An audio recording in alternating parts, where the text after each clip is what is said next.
Welcome to our second Spooktacular, you little peckerheads. Welcome to the show, boys and ghouls.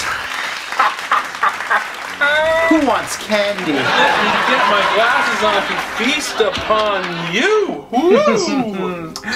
Seriously though, do I look good? Why don't you do a little twirl for us? Okay. Well, what do you think? Not bad. Not bad. Oh my god. I'm kind of glad we're not in the same location though, because if we were the last two people on Earth in the last video store on Earth together right now, I got a feeling you'd try and fuck me. I'm just gonna say. I know it. I know it. Dude, this is already in the spank bang. Oh god, the bank is dry. You need to start watching some Jennifer Connelly movies, man.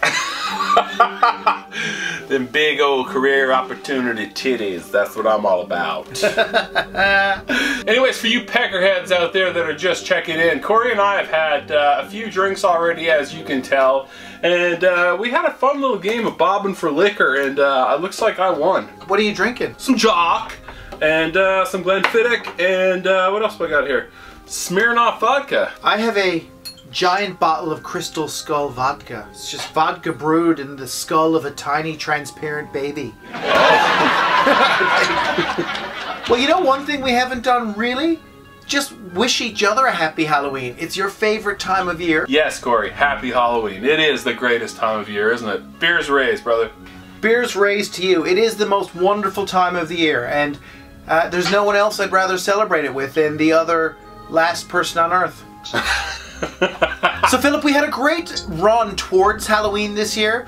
We've looked at some fantastic movies that I think everyone loves. We had some cult classics. But tonight, I think maybe one of the best movies ever. I can't think of a film any more fitting for Halloween and the witching hour than 1982's Basket Case, a film shot on 16mm for $35,000 by a god who walked this earth as a human named Frank Henenlotter. If I were to describe this film, I would say that it was Eraserhead had sex with the spirit of 1970s New York and got seriously pregnant.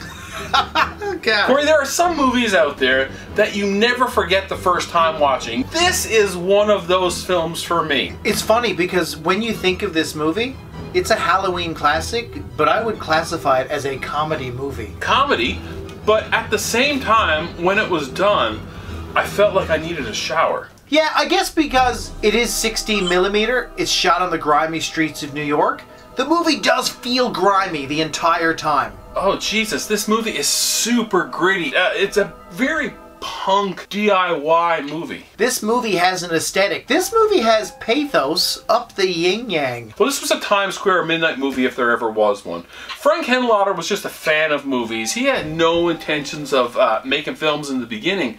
He actually did this as a lark. So where did he get the $35,000 for a lark? Frank Henenlotter had a lot of scripts in his back pocket, and a lot of them just couldn't be shot. And leading up to this, Frank actually did a faux 1950s movie called Slash of the Knife, which is a movie about circumcisions. Sew it back on! Hard to get that made in Hollywood today. Yeah, well, it never made it to Hollywood, but it did get shown on a midnight screening with Pink Flamingos. He had no intentions of this ever being seen, so he took the stupidest idea that he had about Siamese twins, and he decided to sling it against the wall and see what stuck. And feeling extraordinarily frustrated, he talked to Edgar Ivins, and he just said, you know what, I got $8,000, I'm not waiting for you to be producer or to come up with the rest, I'm just going to do it and see what I can do with $8,000. And Edgar Ivins said, alright, I can match that. He said, I'll do it, I'll get thrown in another $8,000. And it just grew from there. And now we have Basket Case. Philip, for fuck's sakes, tell me what this movie is about. Well, this movie is actually about the Bradley brothers, Dwayne and Belial. Sadly, Dwayne and Belial are actually Siamese twins, and the parents decided that Dwayne was the normal one of the pair, and they decided to contact back alley doctors and shady vets to actually separate them rather crudely. The boys are not happy with this, and they're trying to find and wreak revenge on the doctors that actually separated them. Why did they do this? Why did they do this, Philip? Were they just desperate for money? Was it like... This is like a back alley abortion, basically. What a bum rap. So the doctors separate him forcibly from his brother in what was obviously a horrific procedure. You and I have always shown sympathy towards the killers. We talked about it in Funhouse. And I feel that Bilal, much like Gunther from Funhouse, yeah, it is deserving of pity. When you first watch it, are you expecting Bilal, you know, like to be this little tiny thing? Because he is very powerful for being essentially a head and an arm and a bit of a blob. You don't see him, and that's what I love about it in the beginning. Your imagination is just like, what the fuck is in that basket? What's in the basket? What's in the basket? What's in the basket?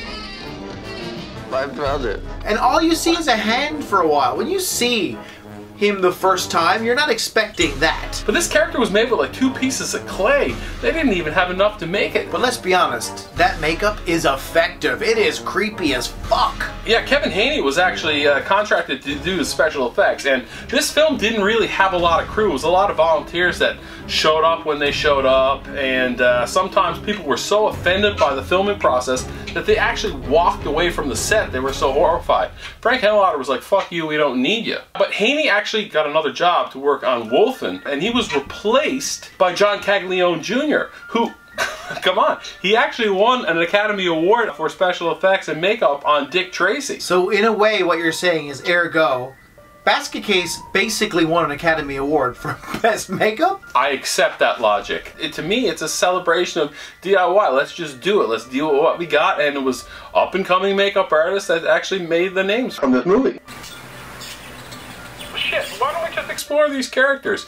Dwayne Bradley is hilarious because my heart goes out to him too, because as much as we're sympathizing with Bilal, this guy has some serious Catholic guilt. He absolutely does. He seems like the perfect boy next door who happened to be attached to the perfect, well, the not perfect boy next door. Does that make sense? Oh God, fuck. I wasn't ready for that. Shit, it does certainly make sense. He is actually kind of like a bumpkin from like Glens Falls, New York. He's coming of age, and he is actually like sexually attracted to women, and he has a chance in hell, but poor Bilal, man, he can't. But as Dwayne is exploring his sexuality, Bilal doesn't want to have anything to do with it. Kind of a selfish dick move on Bilal's part though, hey? Well, he's a bit of a cock blocker. Yeah, absolutely. But listen, they're in New York. You don't think you can round up a little bit of action for Bilal somewhere in New York? I think Bilal could probably get with that hooker from The Burning. Absolutely! But now, do you think Bilal would, like, want to make out and just heavy pet, or would he just gruesomely murder her every time? I don't know if he'd gruesomely murder. If he was given the chance, he would probably actually, like, make sweet love with her. Oh, see? So, Bilal misunderstood once again. We're gone back to feeling bad for Bilal. But he's a horrific killer. His brother is a country bumpkin. Hardly innocent, though. Hardly innocent. But I think he looks so innocent that I'd cast most of the blame on Bilal. Yeah, but if this character was actually brought to trial for his actions, he would be charged with first-degree murder. There is a motive there. Let's take a look at him. Only it's not a cat. I thought you said... And I think I should explain how he got his cut before you see him. This would be a brilliant John Grisham novel. Don't you think? 3 murdering doctors, 2 brothers on trial, separately. Used to be, oh my God. It's a John Grisham novel directed by David Cronenberg. This was a John Grisham novel, and then they made Basket Case into a movie based on the John Grisham novel?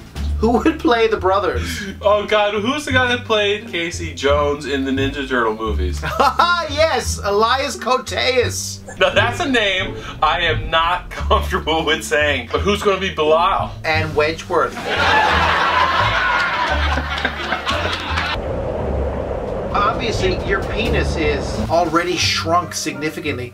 Would you show your dick in a movie in February? If I had a chance to be in Basket Case, you're goddamn right I would. Besides the fact that he had a giant pubic mane that was actually protecting everything. You can just see it running down the road, which was rare because back in those days, you have boobs, but back then, the male genitalia in the Reagan era was considered immaculate. So, there's some fucking in this movie, hey?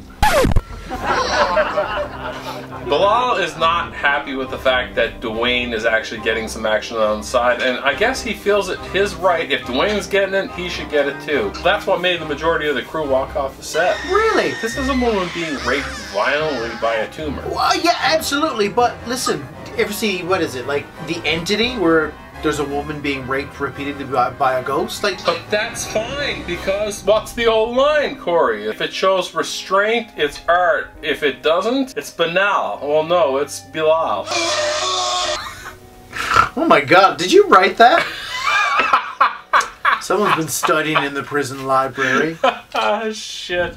Stay inside, but time passes slowly. Say pop culture. Boys, where the fuck are you?